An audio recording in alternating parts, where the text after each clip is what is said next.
Agreement with Moderna to create life-saving vaccines in Laval. Can the minister tell us about the progress of this facility? This is a long time coming, so let's have a listen to this live and I'll give my comments if it's accurate. Agreement with Moderna to create life-saving vaccines in Laval. Can the minister tell us about the progress of this facility and what it means for jobs, for growth, and for success in Canada's biomanufacturing sector? Thank you, Mr. Speaker. We've delivered. Last Friday, I was with my colleagues to celebrate the end of the construction of the Moderna factory, the most modern factory in the world.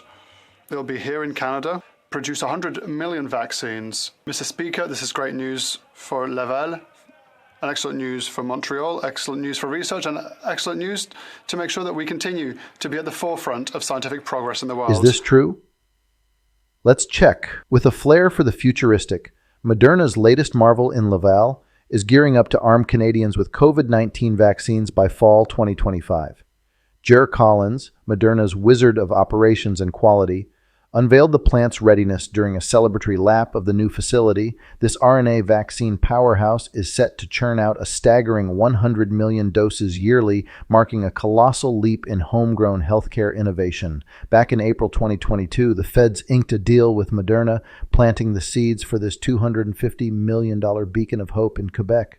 Laval emerged as the chosen ground in August 2022, with construction breaking ground shortly after in November. But hold your horses, it's not just COVID-19 in Moderna's crosshairs. François-Philippe Champagne, the Minister of Innovation, Science and Industry, hinted at a future where the Laval plant could be cranking out vaccines against a slew of villains, including cancer. This venture is a game changer for Canadian self-reliance in vaccine production, according to Quebec's own Pierre Fitzgibbon. Beyond bolstering defenses against pandemics, Fitzgibbon sees this as Quebec's golden ticket to becoming a magnet for global pharmaceutical ventures, thanks to the brainpower brewing at McGill and Université de Montréal. In short, Moderna's move is more than a health boost. It's a shot in the arm for the entire life sciences sector, promising a future where Canada stands tall as a pharmaceutical powerhouse. The Honourable Member for Bellechasse-les-Etchemins, Lévis. Mr. Speaker, in the Chaudière-Appalaches region, an upsurge in violent crime is creating a great deal of insecurity. These violent crimes only confirm the appalling increase in violence in the country, which under this government has seen a 39% increase in violent crimes and a 61% increase in assaults with weapons or bodily harm. That's a sad record after 8 years of this Prime Minister.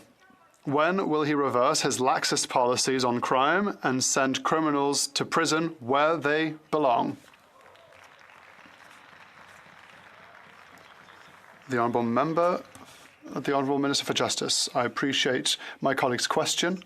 What I would like to highlight for all Canadians is that crime in our community is a priority for every single parliamentarian in this House.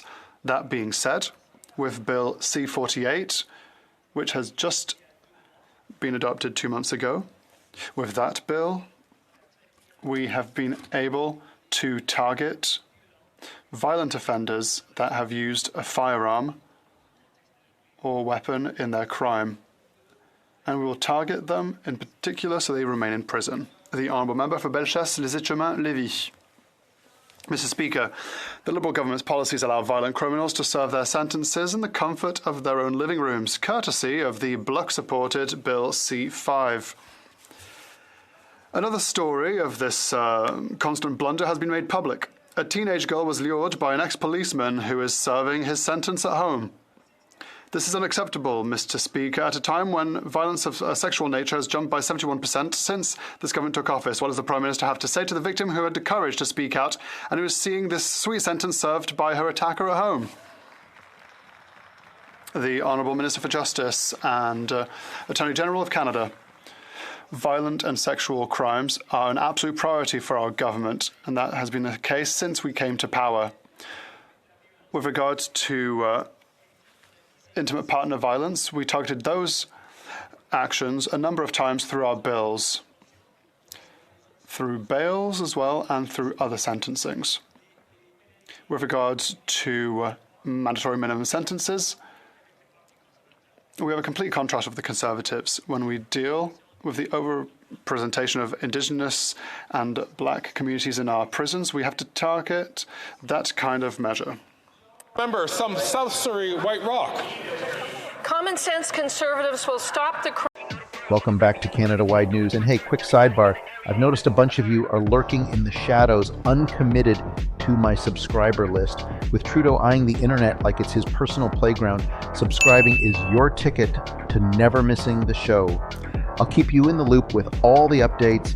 As always, your opinions matter, so drop your thoughts in the comments below. Now smash that like and subscribe for more impactful stories. Your engagement really changes the game.